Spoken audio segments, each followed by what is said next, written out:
Good morning, welcome to V3 news. లక్ష్యం సమాజహితం. నేను MLA బులెటిన్ల ముందుగా హెడ్లైన్స్ చూద్దాం.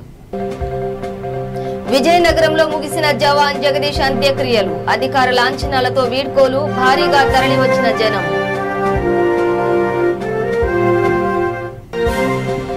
సూర్యాపేట జిల్లా కేసారంలో రైతు వేదిక ప్రారంభోత్సవం. హాజరైన మంత్రులు నిరంజన్ రెడ్డి, జగదీష్ రెడ్డి.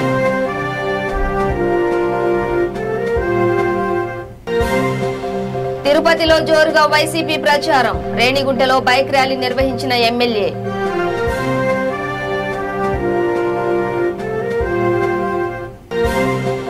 చిల్లకూరులో టీడీపీ ఎంపీ అభ్యర్థి ప్రచారం. ఓటు వేసి గెలిపించాలని కోరిన పనబాక లక్ష్మి.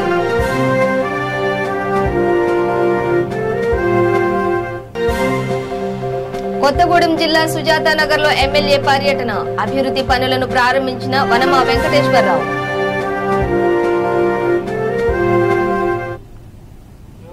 డీటెయిల్స్ చూస్తే ఛత్తీస్గఢ్ మావోయిస్టుల కాల్పుల్లో అమరుడైన జవాన్ జగదీష్ అంత్యక్రియలు పూర్తయ్యాయి.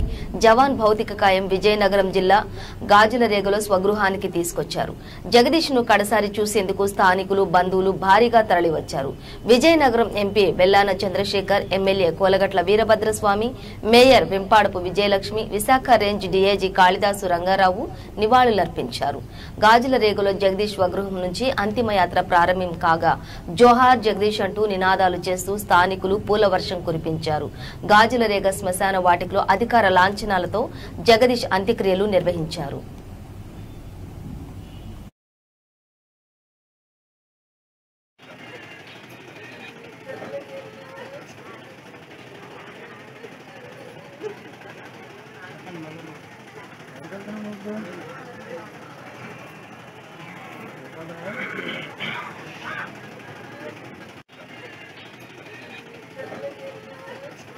వీధికి చెందిన రైతు సింహాచలం రమణమ్మల కుమారుడు జగదీష్ సిఆర్పీఎఫ్ జవాన్ గా విధులు నిర్వహిస్తున్నారు. మే 22న జగదీష్ కు వివాహం నిర్ణయించారు. ఈ నెల 5న పెళ్లి పనులు చూసుకునేందుకు ఇంటికి రావాలనుకున్నాడు. 2 రోజుల కిందటే తల్లిదండ్రులకు ఫోన్ చేసి చెప్పాడు. కానీ జగదీష్ మరణం ఇంతలోనే తీవ్ర విషాదం నింపింది. ఆయన మరణంతో తల్లిదండ్రులు, కుటుంబ సభ్యులు తీవ్ర విషాదంలో మునిగిపోయారు.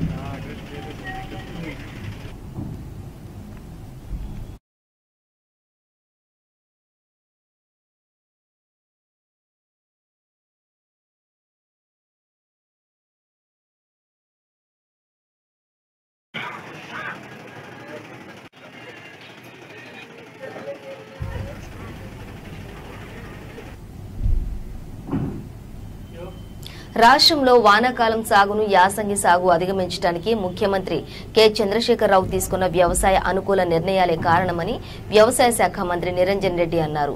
ఉమ్మడి నల్గొండ జిల్లాలో వానాకాలంలో 10.7 లక్షల ఎకరాల్లో వరి సాగైతే యాసంగిలో 11.48 లక్షల ఎకరాల్లో సాగు జరిగిందన్నారు.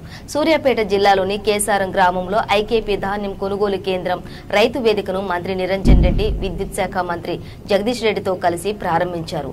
ఈ సందర్భంగా ఆయన మాట్లాడుతూ వరి సాగు నుంచి రైతులు ఇతర పంటల వైపు మళ్లాలని సూచించారు. మిరప పంటకు ప్రపంచ మార్కెట్లో మంచి డిమాండ్ ఉందని, రైతులకు వ్యవసాయ విజ్ఞానాన్ని రైతు వేదికల ద్వారా వ్యవసాయ అధికారులు అందించాలని కోరారు.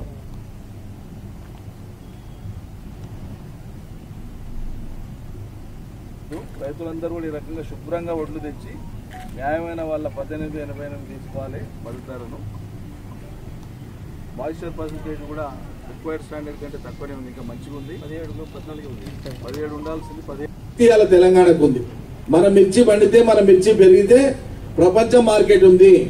ఇలా మిర్చి కూడా సగటున 16-17 వేలు టన్నుకుంది. దగ్గర దగ్గర 15 టన్నులు 20 టన్నుల దాకా కూడా పండించేటువంటి రైతులు ఉన్నారు. ఇలా మిర్చి అంటే ఎంత పంట వస్తుందో, ఎంత లాభం వస్తుందో చూడండి. మనం వరేసి 20-25 వేలు వస్తే చాలనుకుంటున్నాం. కానీ మిర్చి వేస్తే పెట్టుబడి పోగా 1,70,000 నుంచి 2-2.5 లక్షల దాకా మిగిలినటువంటి రైతాంగం ఉన్నారు. మన కళ్ళ ముందరనే ఉన్నారు. ఇలా నర్సంపేటలో ఉన్నారు, ఖమ్మంలో ఉన్నారు, మా దగ్గర అలంపూర్లో ఉన్నారు, గద్వాల్లో ఉన్నారు, పలు ప్రాంతాల్లో కూడా ఉన్నారు. ఇక్కడే పక్కల మీ పక్కల కృష్ణానది ఒడ్డున మేళ్ల చెరువు మండలంలో కూడా మిర్చి పండించే రైతులు ఉన్నారు. కాబట్టి మనం రాబోయేటువంటి రోజులలో మిర్చి పంటకు అంతర్జాతీయ డిమాండ్ ఉంది. కాబట్టి ఇంకా రేపు డిమాండ్ పెరుగుతుంది. ఎంత మిర్చి పండినా కూడా పోదు అనే పరిస్థితి ఉండదు, గడ్డు పరిస్థితి ఉండదు. కాబట్టి మిర్చికి సానుకూలంగా ఉంది కాబట్టి మిర్చి పంటను ప్రోత్సహించాలి, పెంచాలి. మీరు ఎక్కడికక్కడ ఏ జిల్లాకు ఆ జిల్లాలు ఇప్పుడు రైతు వేదికలు మనం ప్రారంభోత్సవం చేసుకుంటున్నామంటే ఈ రైతు వేదికలు నిరర్థకంగా ఉండడానికి వీల్లేదు, క్రియాశీలకంగా పనిచేయాలి. వారంలో కనీసం 3-4 రోజులు, ఇప్పుడు రాబోయే రోజులలో వారంలో 5-6 రోజులు పూర్తి స్థాయిలో రైతు వేదికల్ని మనం సద్వినియోగం చేసుకోవాలి. అక్కడ నిరంతరం శిక్షణ ఇవ్వాలి. ఏ పంటల వల్ల ఏ లాభం ఉందో, ఏ పంటలలో ఏ మెళకువలు అవసరమో, ఏ పంటలు వేస్తే ఏ రకంగా రైతుకు దిగుబడి పెరుగుతుందో, ఏ పంటల్లో సస్యరక్షణ ఏంది, ఏ పంటలకు భూసారం ఏంది, ఏ పంటలకు పెట్టుబడి ఏంది, ఏ పంటల్లో ఏ రకమైన యాంత్రీకరణను ఉపయోగించవచ్చో రైతులకు ఎప్పటికప్పుడు ఆ విజ్ఞానాన్ని అందించి ఆ సమాచారాన్ని అందించి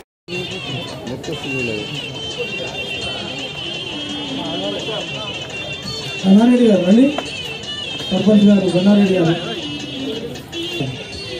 దేనితో ఎక్కువ దిగుబడి వస్తుందో ఆ దిగుబడికి కావాల్సిన, ఆ కొత్త పంటలకు కావాల్సిన విత్తనాలు ఎక్కడ దొరుకుతాయో, దానికి కావాల్సిన ఎరువులు ఏందో, ఈ విషయాలన్నీ ఒకరికొకరు పంచుకోవడం కొరకే, రైతు చైతన్యాన్ని పెంచుకోవడం కొరకే, రైతు విజ్ఞానాన్ని పెంచుకోవడం కొరకే ఏర్పాటు చేయబడ్డాయి ఈ రైతు వేదికలు. మరి తప్పకుండా ఈ రైతు వేదికలను సరైన పద్ధతుల్లో వినియోగించుకొని రైతులుగా ముఖ్యమంత్రి గారు ఏదైతే కోరుకుంటున్నారో మన ఆదాయం పెరగాలని చెప్పి, మరి దాని కొరకు మనం అందరం ప్రయత్నం చేయాలని, మరి తొందరలోనే ఈ రైతు వేదికలోనే కేవలం రైతులతోనే పిలిచి నేను కూడా సమావేశం ఏర్పాటు చేస్తా అని చెప్పి, నాకు ఈ సాగర్ ఎన్నికలు అయిపోగానే అదే పని మొదలుపెట్టుకుందాం. అన్ని రైతు వేదికల ద్వారా సూర్యాపేట తాలూకాలో రైతుల ఆదాయం పెంచుకోవడానికి కావాల్సిన పద్ధతుల్లో, రాష్ట్రానికి ఆదర్శంగా ఉండే పద్ధతుల్లో మరి అక్కడ వ్యవసాయ శాఖ మంత్రి గారు కూడా అదే పని చేస్తూ ఉన్నారు. వరపర్తికి సూర్యాపేటకు పోటీ పెట్టుకొని ఎవరి ఆదాయం ఎక్కువ పెరుగుతుందో రైతాంగం ఆ పద్ధతుల్లో పని చేద్దామని చెప్పి తెలియజేస్తూ, మరి ఈ రోజు సూర్యాపేటకి ఈ అవకాశం ఇచ్చిన పెద్దలు అన్న నిరంజన్ రెడ్డి గారికి ధన్యవాదాలు తెలియజేస్తూ సెలవు. జై తెలంగాణ. ఓట్లు పండించిన ప్రాంతం కాబట్టి ఇక్కడనే ప్రారంభం చేస్తా అని చెప్పి ఇక్కడ మనం ప్రారంభించుకోవడానికి అవకాశం ఇచ్చి ఓట్ల కొనుగోలు కేంద్రాన్ని, అదే సందర్భంగా రైతు వేదికను ప్రారంభించడానికి మనకు అవకాశం ఇచ్చి వచ్చిన పెద్దలు తెలంగాణ రాష్ట్ర వ్యవసాయ శాఖ మంత్రులు మా గురువు గారు సింగిరెడ్డి నిరంజన్ రెడ్డి గారు, తెలంగాణ రాష్ట్రం వచ్చిన నాడు ఆఖరి చావులతోని ఆత్మహత్యలతో ఉన్న తెలంగాణ, ఇవాళ తెలంగాణ రాష్ట్రంలో ఇంకా రైతాంగం పూర్తిగా బాగుపడలేదు, బయటపడలేదు. చిలుకు పడగానే రైతు నాగలి భుజాన పెట్టుకొని పొలానికి పోవాలి తప్ప కండువ భుజాన వేసుకొని అప్పుకు తిరగొద్దు. అటువంటి పరిస్థితే ఉంటే వ్యవసాయం ముందర పడదు. అది ఉండాలంటే దేనితో. తిరుపతి పార్లమెంటు ఉప ఎన్నికల ప్రచారంలో భాగంగా ఈనాడు కార్యాలయం నుండి సుమారు 2000 మంది ద్విచక్ర వాహనాలతో శ్రీకాళహస్తి శాసనసభ్యులు బియ్యపు మధుసూదన్ రెడ్డి ఆధ్వర్యంలో భారీ బైక్ ర్యాలీ నిర్వహించారు. ఈ కార్యక్రమంలో తిరుపతి ఎంపీ అభ్యర్థి గురుమూర్తి, ఎంపీ మిథున్ రెడ్డి, ద్వారకానాథ్ రెడ్డి, వైవి సుబ్బారెడ్డి పాల్గొన్నారు.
నెల్లూరు జిల్లా చిల్లకూరు మండలంలోని పలు గ్రామాల్లో తిరుపతి ఎంపీ టీడీపీ అభ్యర్థి పనబాక లక్ష్మి, మాజీ మంత్రి అమర్నాథ్ రెడ్డి, మాజీ ఎమ్మెల్యే పాసం సునీల్ కుమార్ ఎన్నికల ప్రచారం నిర్వహించారు. ఈ ప్రచారానికి కార్యకర్తలు భారీగా తరలివచ్చారు. ఇందులో భాగంగా పాలిచెర్లవారిపాలెంలో పలువురు యువకులు టీడీపీ పార్టీలో చేరారు. పనబాక లక్ష్మి మాట్లాడుతూ నేను ఉన్నాను అంటూ ఆ రోజు ప్రజలకు భరోసా ఇచ్చిన ముఖ్యమంత్రి జగన్మోహన్ రెడ్డి అధికారంలోకి వచ్చిన తర్వాత నిత్యావసర ధరలు విపరీతంగా పెంచుకుంటూ పోతున్నారని అన్నారు. దీని ప్రభావం ప్రజలపై తీవ్రంగా ఉందని, కేంద్ర ప్రభుత్వం మరోవైపు పెట్రోల్, డీజిల్ ధరలు పెంచుకుంటూ పోతోందని విమర్శించారు. ఉప ఎన్నికల్లో టీడీపీ అభ్యర్థిగా నన్ను గెలిపించి కేంద్ర రాష్ట్ర ప్రభుత్వాలకు బుద్ధి చెప్పాలని కోరారు. సైకిల్ గుర్తుపైన ఓట్లేసి ఈ గూడూరు కోడలు ఇక్కడనే పక్కనే మనకు వెంకన్నపాలెం కోట మండలం ఈ ప్రాంతవాసి ఆమెను గెలిపిస్తే నేను మేకల నాగేంద్ర, ఎస్కే కాజా హుసేన్, అలాగే నాగేంద్ర చేటిమాల, దయచేసి మీరు అంటే నమ్మి మీరు అందరూ ఓట్లేసారు. వేసినాక వైఎస్ఆర్ ప్రభుత్వం అధికారంలోకి వచ్చింది. 2 సంవత్సరాల్లో మనం రోజు వాడుకునే నిత్యావసర ధరలు ఎలాగున్నాయో ఒకసారి ఆలోచించండి. ఇందాకటి నుంచి ఒక అమ్మ చెప్తా ఉంది నూనె ధర అని. ఎంతమ్మా నూనె? 160. తెలుగుదేశం అధికారంలో ఉన్నప్పుడు 60, 80 అంతకు మించి లేదు. చింతపండు ఎంత ఉంది? కందిపప్పు 200. మరి గ్యాస్ 1050. మరి అంతకుముందు 400 చిల్లర ఉండేది. ఎంత పెరిగిందో చూడు. మరి మీరేగా కావాలని తెచ్చేసుకున్నారు. పెట్రోలు అయ్యా తమ్ముడు, డీజిల్ అయిపోయిందా? మరి మీరందరూ కలిసి పోయినసారి మమ్మల్ని ఆడుగట్టి మీరు కొత్త ప్రభుత్వాలు తెచ్చుకున్నారు. తప్పులేదు, మీకు ఆశ ఉంటుంది ఏదో చేస్తాడు, ఒక అవకాశం ఇస్తే మీకు చేస్తామని చెప్పి అన్నాడు. కాబట్టి ఇంకా కొత్త తాయిలేని ఏమన్నా ఇస్తారేమో అని ఆశపడ్డారు. తప్పులేదు. కానీ 2 సంవత్సరాల్లోనే మీకు చాలా చూపించేశాడు. భద్రాద్రి కొత్తగూడెం జిల్లా సుజాతనగర్ మండలం గరీపేట గ్రామంలో పలు అభివృద్ధి కార్యక్రమాలకు శంకుస్థాపన చేశారు. కొత్తగూడెం నియోజకవర్గ శాసనసభ్యులు వనమా వెంకటేశ్వరరావు గ్రామంలో నిర్మించిన రైతు వేదిక, పల్లె ప్రకృతి వనం, డబుల్ బెడ్రూమ్ ఇళ్లను ప్రారంభించారు. అనంతరం ఆయన మాట్లాడుతూ తెలంగాణ ప్రభుత్వం పేద ప్రజల కోసం, రైతుల కోసం ఎన్నో సంక్షేమ పథకాలను ప్రవేశపెట్టిందని అన్నారు. రైతులు తమ సమస్యలను పరిష్కరించకపోవడం కోసం రైతు వేదికలను నిర్మించినట్లు చెప్పారు. ఈ కార్యక్రమంలో పెద్ద ఎత్తున టీఆర్ఎస్ కార్యకర్తలు, మహిళలు పాల్గొన్నారు.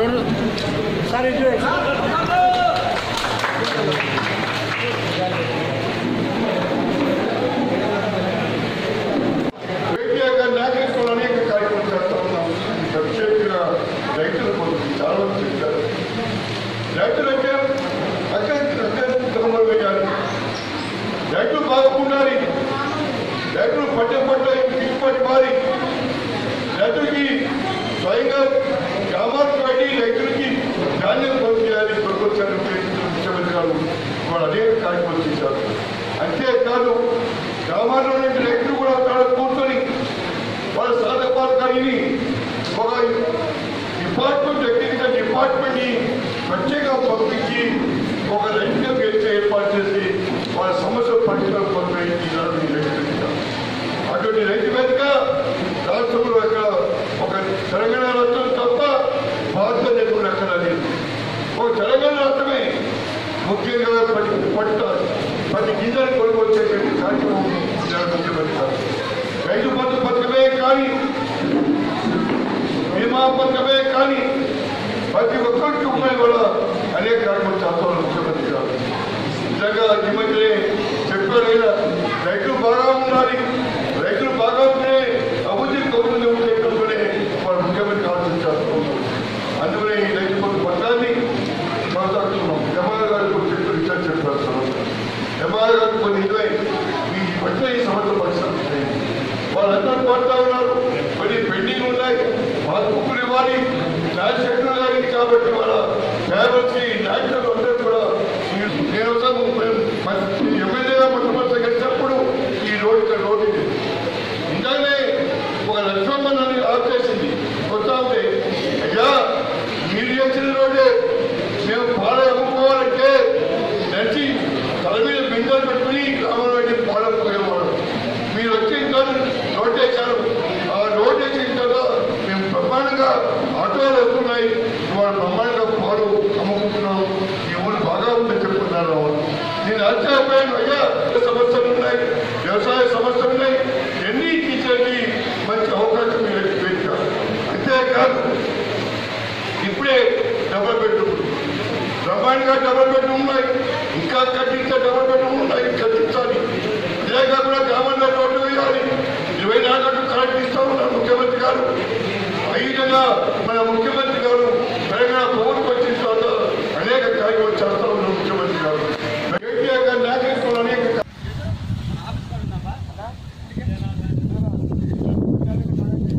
వికారాబాద్ జిల్లా తాండూరు మండల పరిషత్ కార్యాలయంలో కళ్యాణ లక్ష్మి షాదీ ముబారక్ చెక్కులను పంపిణీ చేశారు.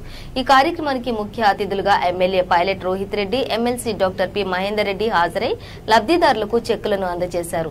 ముఖ్యమంత్రి కేసీఆర్ కరోనా సంక్షోభంలోనూ పేద ప్రజలు ఇబ్బందులు పడకూడదనే ఉద్దేశంతో సంక్షేమ పథకాలను నిరంతరాయంగా కొనసాగిస్తున్నారని చెప్పారు. ఈ కార్యక్రమంలో MRO Cheppalanaidu, municipal vice chairman Deepa Narasimhulu, market chairman Vithal Naik తదితరులు పాల్గొన్నారు.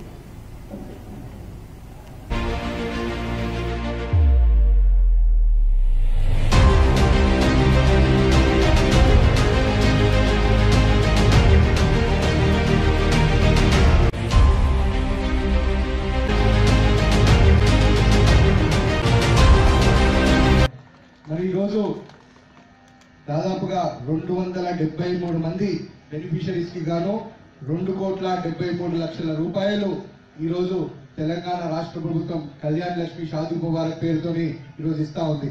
అంతేకాదు మనం గమనించాల్సిన విషయం ఏంటంటే కేవలం తాండూరు నియోజకవర్గంలో తాండూరు మండలము మరియు అదేవిధంగా తాండూరు పట్టణంలో కలిసి ఇప్పటి వరకు 2,376 మందికి గాను 21,75,53,000 ఇన్విటేషన్తో మరి తెలంగాణ రాష్ట్రంలో ప్రవేశపెట్టిన సంక్షేమ పథకాలు కావచ్చు, అభివృద్ధి పనులు కావచ్చు, దేశంలో ఏ రాష్ట్రంలో కూడా లేవు. మీరందరూ చూసినాం, మనమందరం కూడా చూసినాం. మరి ఇంతకు ముందు ఆడపిల్లల పెళ్లి చేయాలంటే మరి ఎంతో కష్టపడేవాళ్ళు, అప్పుల పాలయ్యేవాళ్ళు, ఆత్మహత్యలు చేసుకున్న సంఘటనలు ఎన్నో ఉన్నాయి. తెలంగాణ సాధించుకున్నాక మరి ఏ ఒక్క ఆడబిడ్డ కూడా కష్టపడవద్దు, మరి ప్రతి ఒక్క ఆడబిడ్డ కూడా సంతోషం.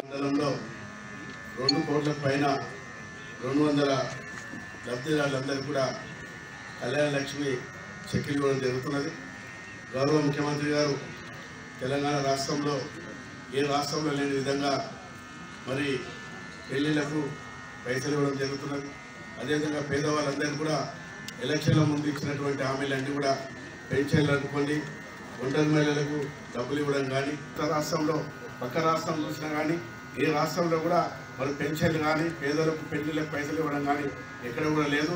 మరి పెద్ద మనసుతోటి మన గౌరవ ముఖ్యమంత్రి కేసీఆర్ గారు మరి ఏదైతే మాట ఇచ్చిందో మాట ప్రకారం ఇవ్వడం కూడా జరుగుతున్నది.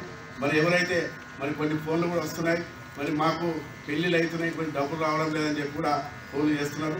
ఎవరు కూడా బాధపడద్దు, తప్పకుండా మరి ఎవరైతే అర్హత ఉన్నదో వాళ్ళకి పెళ్లిళ్ళు అయితే మరి డబ్బులు వస్తాయి, వెనుక ముందు తప్పకుండా డబ్బులు వస్తాయి. కాబట్టి ఎంఆర్ఓలు కూడా జాగ్రత్తగా మరి ఎవరికైతే అట్లా మిస్ అయి ఉంటే వాళ్ళకు కూడా డబ్బులు ఇచ్చే బాధ్యత.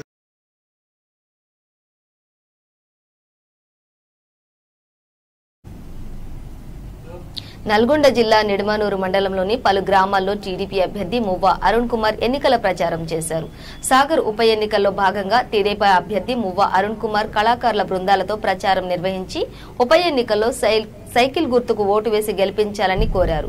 నాగార్జున సాగర్ నియోజకవర్గంలో టీడీపీ అభిమానులు ఉన్నారని, టీడీపీ మాజీ ఎమ్మెల్యే రామ్మూర్తి సాగర్లో ఎంతో అభివృద్ధి చేశారని చెప్పారు. ఈ ఉప ఎన్నికల్లో టీడీపీ అభ్యర్థిని గెలిపించి అవకాశం ఇవ్వాలని కోరారు.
రేపు జరగబోయే నాగార్జున సాగర్ శాసనసభ ఎన్నికల్లో తెలుగుదేశం పార్టీ అభ్యర్థిగా పోటీ చేస్తూ ప్రచార క్రమంలో ఈరోజు ముకుందాపురం గ్రామానికి రావడం జరిగింది. నేను ఈ గ్రామానికి వచ్చినందుకు నాకు ఘన స్వాగతం పలికిన ముకుందాపురం గ్రామ అక్క చెల్లెళ్లకు అన్నదమ్ముళ్ళందరికీ కూడా నా హృదయపూర్వక నమస్కారాలు తెలియజేస్తా ఉన్నాను. ముందుగా నా గురించి, నేను హాలియా మండలం చిత్తగూడెం వాస్తవ్యుడను. నేను మిర్యాలగూడెంలో ప్రాక్టీస్ చేసుకుని అడ్వకేట్ గా ఉంటాను. ఇప్పుడు నిడమనూరు కోర్టులో చేస్తా ఉన్నాను. గత 30 సంవత్సరాల నుంచి తెలుగుదేశం పార్టీ నాయకుల్ని టీఆర్ఎస్ పార్టీ అభ్యర్థి గెలిస్తే ఉంటాడో పోతే ఉంటాడో ఎవరికి తెలియదు, రేపు ఎక్కడ ఉంటాడో ఎవరికి తెలియదు. ఇక మన కాంగ్రెస్ పార్టీ అభ్యర్థి అయితే పెద్ద ఆయన అయిపోయిండు, మీ అందరికీ తెలుసు. కాబట్టి మీతో ఉండే, మీతో కలిసి ఉండే, మీతో బతికే నన్ను నా యొక్క సైకిల్ గుర్తు మీద మీ ఓట్లేస్తే గెలిపిస్తే నేను ఖచ్చితంగా. LB Nagar zonal municipal commissioner కార్యాలయం ఎదుట మున్సిపల్ కార్మికులు ధర్నాకు దిగారు. గత 5 నెలలుగా పెండింగ్ లో పెట్టిన మున్సిపల్ కార్మికుల జీతాలు వెంటనే చెల్లించాలని సిఐటియు ఆధ్వర్యంలో డిమాండ్ చేశారు. నవంబర్లో రిక్రూట్ చేసుకున్న సుమారు 500 మంది మున్సిపల్ కార్మికులకు 5 నెలల నుంచి జీతాలు ఇవ్వకుండా కాంట్రాక్టు ముగిసిందని, మీకు ఉద్యోగం లేదని, కార్మికుల శ్రమ దోపిడీ చేయడం దుర్మార్గపు చర్య అని సిఐటియు నాయకులు మండిపడ్డారు. వారిని విధుల్లో కొనసాగించి జీతాలు వెంటనే చెల్లించాలని, లేని పక్షంలో సిఐటియు ఆధ్వర్యంలో పెద్ద ఎత్తున ఆందోళన చేపడతామని హెచ్చరించారు.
విజయనగరంలో ముగిసిన జవాన్ జగదీష్ అంత్యక్రియలు. అధికార లాంఛనాలతో వీడ్కోలు, భారీగా తరలివచ్చిన జనం.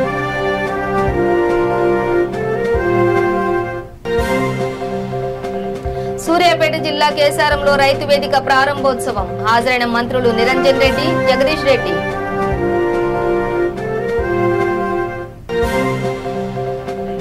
తిరుపతిలో జోరుగా వైసీపీ ప్రచారం. రేణిగుంటలో బైక్ ర్యాలీ నిర్వహించిన ఎమ్మెల్యే.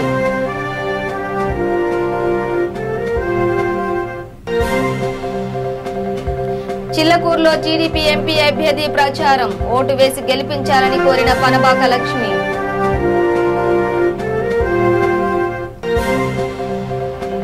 కొత్తగూడెం జిల్లా సుజాత నగర్ లో ఎమ్మెల్యే పర్యటన. అభివృద్ధి పనులను ప్రారంభించిన వనమ వెంకటేశ్వరరావు.